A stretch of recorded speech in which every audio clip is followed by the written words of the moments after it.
You know how every family has that one kid who's basically the human embodiment of a resume? That was my brother, Evan. He had a 4.3 GPA, perfect hair, and the kind of smug confidence that can only come from being praised for tying your shoes in alphabetical order. My parents acted like he was the second coming of Elon Musk, minus the social awkwardness and plus a saxophone minor. Then there was me. Nate. I liked building stuff. Taking apart old radios, fixing busted outlets, replacing our microwave fuse when it blew because Evan thought he could microwave a metal fork. For science. While he was getting science fair ribbons, I was getting grounded for rewiring the toaster to play music. In my defense, it worked. But in our house, unless you were headed to a 4-year university with a 50-page thesis and a LinkedIn profile, you were basically on a journey. My journey? Started with community college and ended with me becoming a certified electrician. When I passed the licensing exam, I was proud. Like, call grandma and crack open a root beer float. Proud. It had taken 2 years of night classes, 10 months of hauling gear across muddy job sites, and one truly traumatic moment where a squirrel popped out of a ceiling tile mid-installation. But I did it. And you know what my mom said when I told her? She tilted her head, smiled like she was talking to a toddler who'd drawn a wobbly stick figure, and said, "That's cute, honey. Maybe you can help around the house now." Cute. Like I just finger-painted a diploma and slapped it on the fridge. Meanwhile, Evan's college graduation? They rented out a banquet hall. Hired a band. Had a literal red carpet leading to the front door, complete with balloon arch and a giant gold "Congrats, Evan" banner that probably cost more than my tuition. I wasn't even in the family photo. I was in the back, holding someone's jacket, looking like the event's lost and found volunteer. But I smiled. I clapped. I said nothing. That's kind of been the theme of my life, really: smile, nod, get to work. Because if you grew up in a house where achievements were measured in SAT scores and seminar invites, telling your parents you were going to be an electrician was like announcing you were going to professionally fold napkins. Dad once told me, dead serious, "You've got strong arms. Maybe you can fix things while Evan builds things." As if screwing in a light fixture was caveman work compared to his precious son's consulting and strategy. Major. I didn't argue. Arguing never worked in our house. Logic was a guest that rarely got invited to dinner. So I just kept going. Quietly. While they tossed Evan congratulatory confetti every time he sent an email. I picked up more jobs. Bought my own tools. Taped my electrician's license above my workbench like a trophy no one else would clap for. By the time I turned 25, I had a small crew, a beat-up truck with my business name stenciled on the side, and more calluses than compliments. But you know what? I had clients. I had bookings. I had weekends where I'd sit on my own couch, sip cheap coffee, and think, they'll see it someday. They'll get it. I didn't expect a party. I just wanted one. "We're proud of you." It never came. At least, not until their office lights went out, and my truck rolled up. But we're not there yet. Growing up, the only thing my parents ever called me exceptional at was being low maintenance. Translation: I didn't ask for much. Which, in our house, meant I didn't demand attention the way Evan did. He was the kind of kid who'd turn in a group project and make sure everyone knew who the group was. He got trophies, plaques, medals. I got chores. And if I did them right, I got upgraded from low maintenance to independent. Which sounded nice, until you realized it was just a polite way of saying we stopped checking in on you. The difference between us became more visible the older we got. When Evan got accepted into college, full ride, early decision, they framed the acceptance letter. Literally. Hung it in the living room like it was a national monument. When I got into trade school, Mom said, "Oh, that's great, Han," while checking the expiration date on a yogurt. At dinner, they'd ask Evan about his professors, his plans, his opinions on global economics, like he was already drafting speeches for the UN.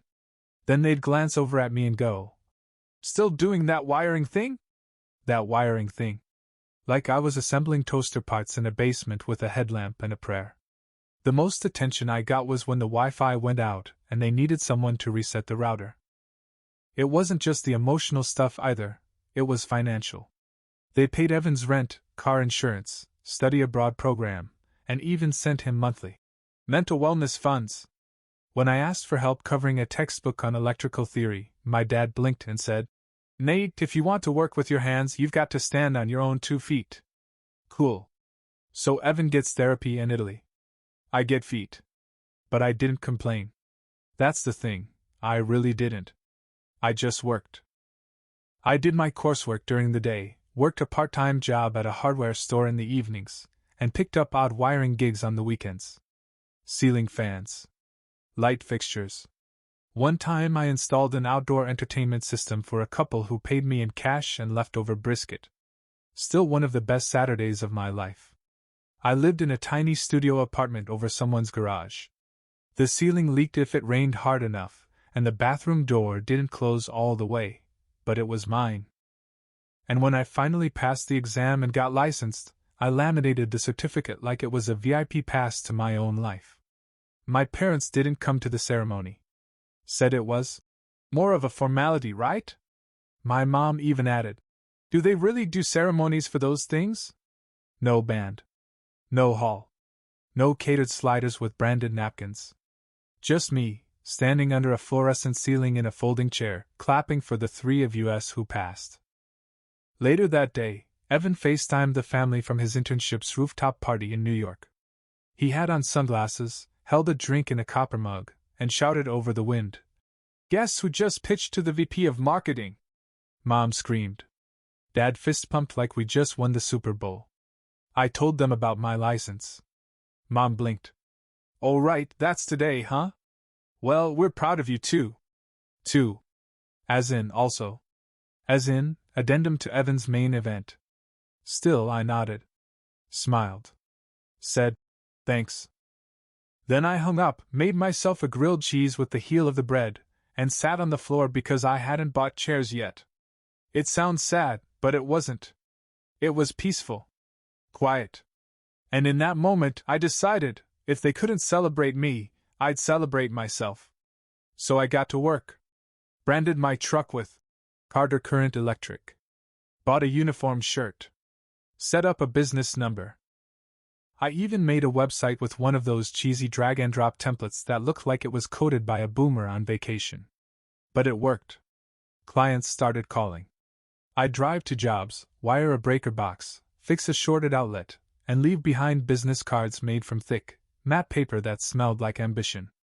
Every job made me feel a little taller. And slowly, quietly, I was building something real. Still, nothing changed back home. Until their office lights went out. But we're not quite there yet. By my second year running Carter Current Electric, something weird started happening. People stopped asking, "Is this your side hustle?" and started saying things like, "You came highly recommended." I won't lie, it felt good. It felt earned. Clients weren't just happy, they were referring me to their friends, their neighbors, their dentists. I even got called in to fix a church sound system, which was either divine intervention or someone's very confused idea of a prayer request. Either way, I got paid. That summer, I invested in a better truck. Same model, but this one didn't rattle like a shopping cart with anxiety. I hand-lettered the logo on the doors first, badly, then paid a pro to fix it. Carter Current Electric, in bold black print, with a cheesy slogan underneath. Power you can trust. Trevor hated it. "Bro, you sound like a local politician running on batteries." I kept it anyway. Clients liked it. Old folks called me the polite one with the truck. I'd take that any day over the disappointment with the GD, which is how I was still referred to, lovingly, of course, by Aunt Janice at every holiday dinner. My workdays were long. Up at 6, in bed by 10. Hands smelling like copper and drywall dust. I did residential and small commercial, lighting installs, rewires, breaker boxes, full basement makeovers. Trevor, my apprentice, was loud but golden. He wore neon socks to job sites and once asked a client if their security camera was haunted or just possessed. But he showed up early, learned fast, and once rescued a baby raccoon from under a deck mid-job, so he was basically family. Still, despite everything, the growing business, the steady clients, the booked calendar, I was invisible at home. Mom still called Evan the achiever. She once told her friends I was dabbling in handiwork, like I'd picked up a wrench on a whim and accidentally started an LLC. Dad asked me at dinner one night, "How's that, extension cord thing going?" I stared at him. "You mean my electrical business?" He nodded like I'd confirmed I was, in fact, still trying. Meanwhile, Evan was out here giving TEDx talks and pastel button-ups about scaling sustainable frameworks, or whatever business buzzword buffet he was on that week. His Instagram stories had hashtags like #PitchDeckLife and #RiseAndGrind.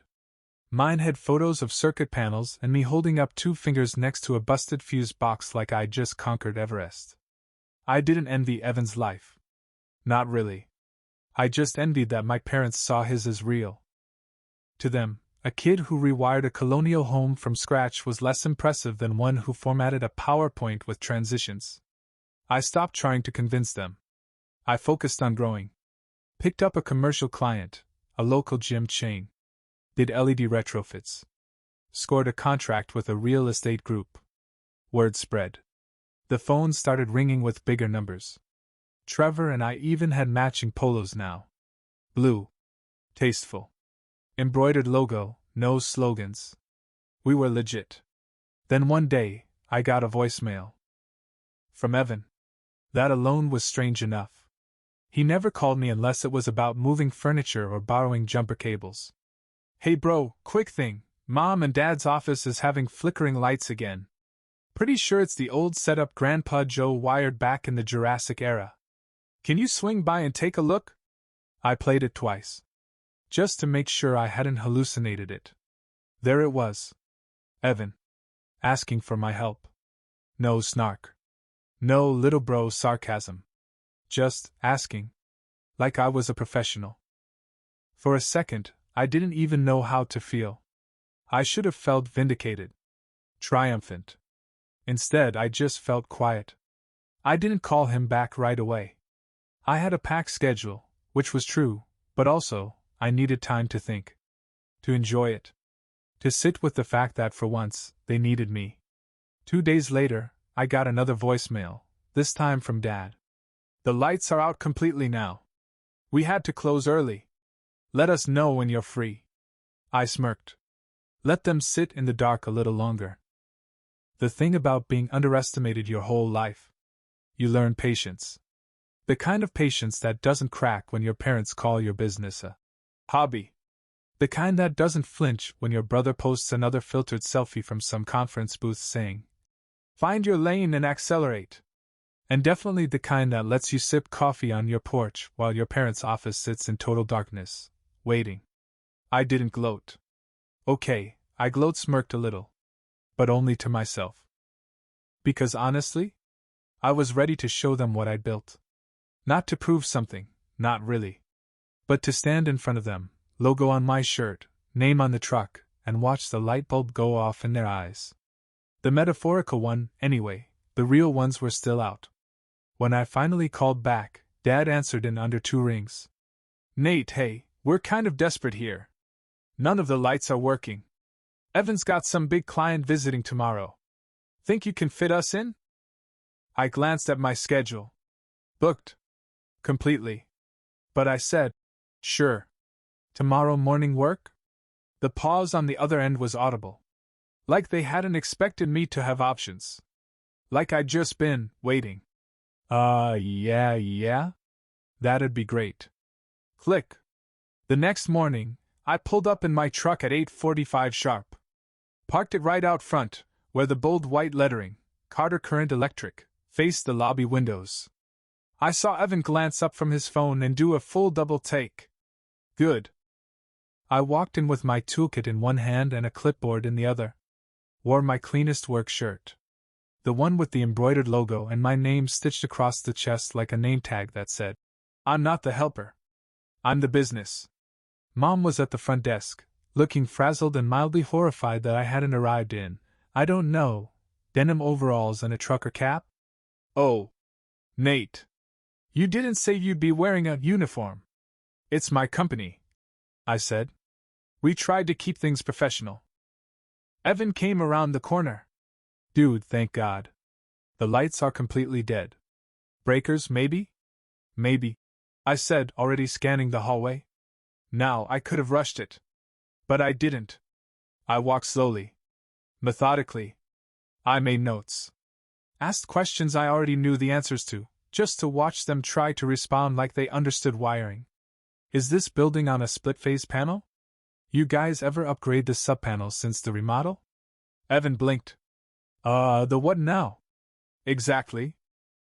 Turns out, the whole system was ancient. Grandpa Joe, bless him, had done his best, but half the setup was taped together with brittle cable and optimism. There were wires snaking through conduits they didn't belong in, and one breaker had melted slightly. I pointed it out with the kind of calm a surgeon uses when holding up an X-ray. This here? This could have sparked a fire. Mom gasped. A fire? I nodded. If you're lucky, it just fries your equipment. Worst case? Poof. Dad, who had arrived somewhere between breaker and fire, turned a shade paler than I'd ever seen. Well, fix it. Please. So I did. But I took my time. Because safety, of course. Trevor arrived halfway through with the spare parts and a smile that said he knew exactly what this job was. He even whistled when he saw the building. This is the one? Dang. You weren't kidding. Big job. I grinned. Yeah.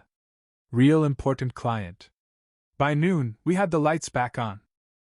The entire building hummed softly as power flowed again, like it had been holding its breath for years. And there I was, standing in the lobby with a signed invoice, watching Evan try to pretend he wasn't impressed and failing miserably. So, you do this full-time now? Yeah, I said, handing him a copy of the receipt. Been doing it full-time for a while. Dad took the invoice. Flinched slightly at the total, not because I overcharged, but because I charged fairly. Like a professional. Like someone whose work mattered. Thanks, son, he muttered. I nodded. But I didn't say, "You're welcome." I just said, "Let me know if it happens again." Then walked back to my truck. The same one they used to call that noisy thing in the driveway. Now, it had my name on it. I thought that was it. I really did. I thought I'd fixed the problem, collected my check, and driven off into a metaphorical sunset of smug satisfaction. But no. Because after I restored power to their precious office, something even rarer than a prompt client payment happened. My mom called. Unprompted. Not a voicemail. Not a text. A full-on voice call, at 7:02 p.m. Just as I was finishing up a ceiling fan install for a retired couple who paid in cash and banana bread. Hi, honey. I just wanted to say thank you again for today. It really meant a lot.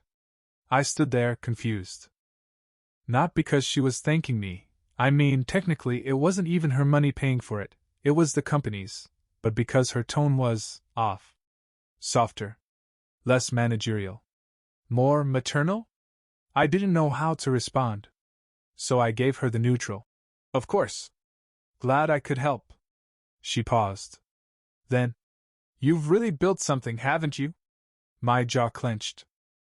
That question, that tone, like she just now realized I was a real person with a real career and not just a walking toolbox they happened to raise. Yeah, Mom. I have. Another pause. And then, we might have underestimated you. No might about it, but I didn't say that. I didn't gloat. Didn't yell. Didn't say what I used to rehearse in my head during those long days at trade school, grinding through wiring diagrams while Evan got gift cards for every midterm. I just said, it happens. Because what else could I say? They didn't clap when I passed my license exam. Didn't come to my certification ceremony. Didn't even post a blurry Facebook. So proud of our son. Photo with me holding up a wrench like a trophy. But now that I'd saved their precious office from a complete electrical meltdown, suddenly I existed. Trevor called it dadception. When a parent realizes their non-favorite child might actually be useful. The next day, Evan texted me. Yo. Good work yesterday. You're like, legit. I screenshotted it. Not because I cared what he thought, but because I never thought I'd see it in writing. And that's when things started to shift.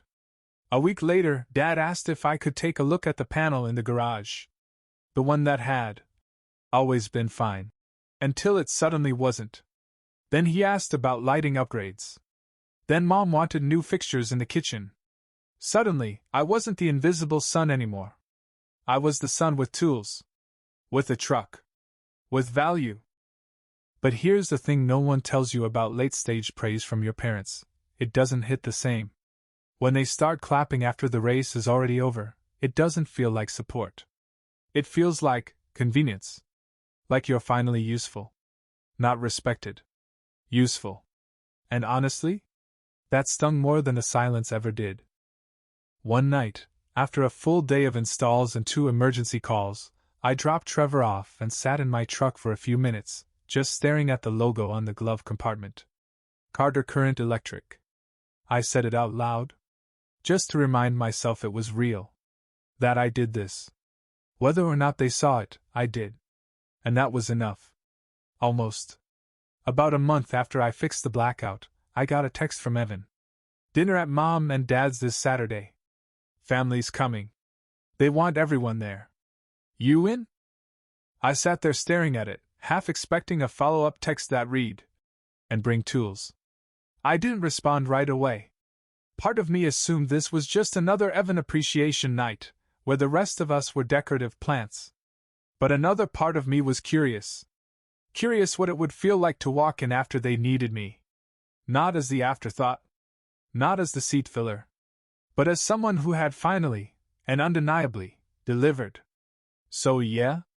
I said yes. That Saturday, I pulled up right on time in my clean truck, logo sharp and centered in the headlights.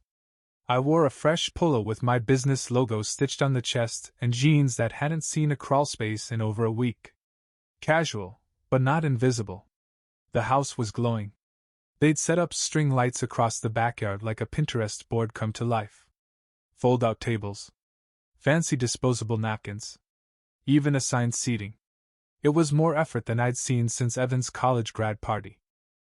I stepped inside and was greeted by the unmistakable smell of pulled pork and performative parenting. Evan was mid-story in the kitchen, surrounded by 3 uncles and a very bored-looking cousin. So I told the marketing director, if we don't reframe the funnel now, we'll miss Q4 traction.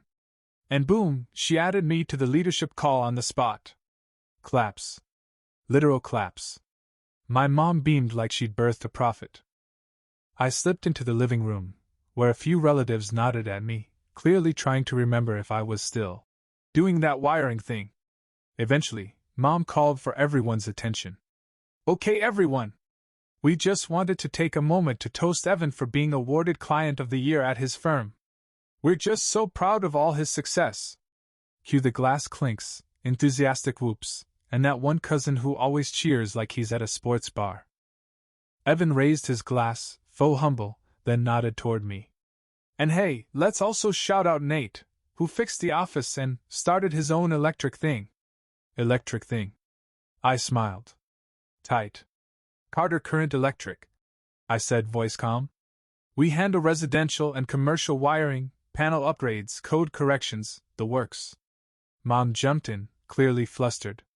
Yes, of course. Carter Current. We're very proud of both our boys. Truly. Both. There it was again.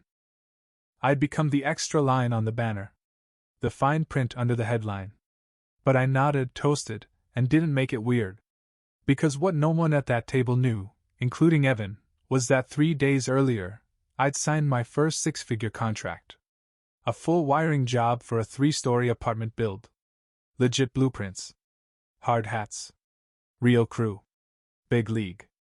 And I hadn't told anyone. Because for once, I didn't need to. After dinner, While everyone shifted to pie and more Evan anecdotes, I stepped out to the front porch. The light above the door, the same one I'd rewired last year, buzzed softly, warm and steady. Funny how even their house now ran on work they'd once laughed at. A moment later, Dad joined me outside, glass in hand. "Nice night," he said. I nodded. "It is." He sipped his drink.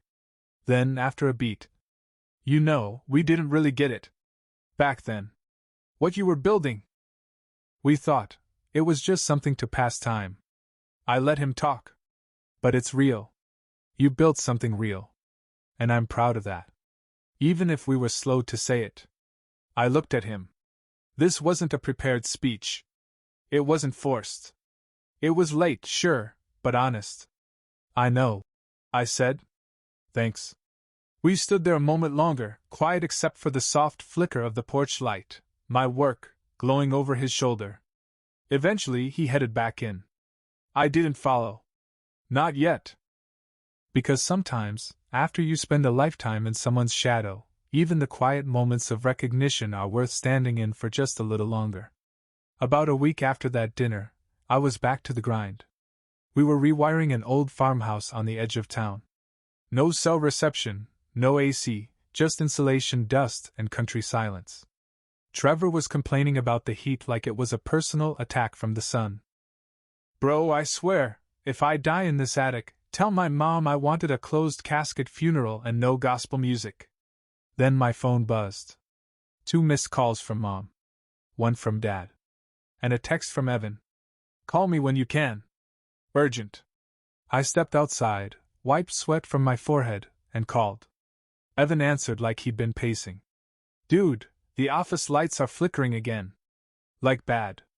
We've had to reschedule 3 meetings. You around?" I let that hang. They'd already called twice. Maybe they assumed I was waiting by the phone, permanently available. Like my business, my life, was still a favor they could cash in at any moment. I didn't answer right away. Not because I was trying to be petty. Because I was busy. Because my time had value now. Because the farmhouse client? She booked weeks ago. "I'm booked till next Thursday," I said finally. "Can try to shift some stuff, but that's my soonest." Silence. "Can't you, squeeze us in?" "I could cancel a client," I said. "But I'd have to charge a premium. Rush fee. You know, priority scheduling." It wasn't about the money. It was about the principle. They hadn't paid attention when I was working for tips. When I was stringing wires in crawl spaces for gas money. But now, suddenly, I was worth rearranging the calendar for? "Right," Evan muttered. "Okay. Yeah. Let us know." I hung up and walked back to the van. Trevor raised an eyebrow. "The royal family needs light again?" "Apparently," I said, grabbing the voltage tester. "But we've got barns to power and raccoons to avoid." Later that night I got another call, this time from Dad. He didn't beat around. "We hired someone else. Some guy from the city. He said he could get here faster." I nodded. "Makes sense." Then Dad added, "But he showed up, looked around, said it was too risky. Claimed he didn't want liability if something caught fire." Ah. There it was. "So," Dad said awkwardly, "if your schedule opens up." I almost laughed. Not out of spite, out of irony. When I was 15, I offered to rewire their old garage as a project. Dad had said, "Electricity's not a game, Nate. Leave it to the pros." Now, I was the pro. So I gave him a date. At my rate. And included a site visit fee. No freebies. No family discount. Just business. I showed up 3 days later, clipboard in hand, Trevor in tow. Mom opened the door looking flustered and apologetic, the way people do when they've realized they underestimated the wrong person, again. Evan didn't say much. Just nodded. The system was worse than before. They tried to patch it with off-brand parts and Google tutorials. I didn't judge. I just did the job. Clean, efficient, thorough. 12 hours later, every light in that building was on. Every outlet tested. Every wire was traced and replaced. I left behind an invoice labeled Emergency Recovery After DIY Disaster. Trevor chuckled the whole way home. Think they'll leave you a Yelp review this time? Only if they don't read the total first. But that wasn't the end. Because what happened next? That was the part no one expected, not even me. 3 weeks after the second office job, I got a call I never expected. Not from Evan. Not from Mom. From a stranger. Hi, is this Carter Current Electric? We're reaching out from Westbrook Properties. One of our tenants gave us your name. Turns out, it was one of my parents' clients. A high-profile law firm renting space in their building, who nearly pulled their lease after the lights failed again. The guy on the phone said, "You came highly recommended. We're looking for a long-term contractor." That call led to a contract. That contract led to a network. In a matter of months, I was wiring entire buildings downtown. Office parks. Cafes. New construction. I had to hire a second crew. Then a third. I opened a small office of my own. With a sign outside. A real one. Carter Current Electric, power you can trust. And one day, while walking back from a site inspection, I saw something that made me stop cold. My parents' office. Lights on. Lobby full. And 2 guys outside, pointing at my truck. They were admiring the wrap. Talking about the logo. One of them even said, "I've heard this guy's legit. Always books up fast." Inside, Evan walked past the window, talking on his phone. Didn't see me. Neither did my parents. But that was okay. Because in that moment, I wasn't looking for recognition. I had it. On my own terms. As I stepped into my truck, Trevor texted me a photo. A screenshot of a Facebook post. So proud of our son Nate. Check out his growing company. #entrepreneur #our electrician son. Mom. She tagged me. I didn't comment. Didn't like it. Didn't share it. I just smiled. Then drove off to the next job. Lights on.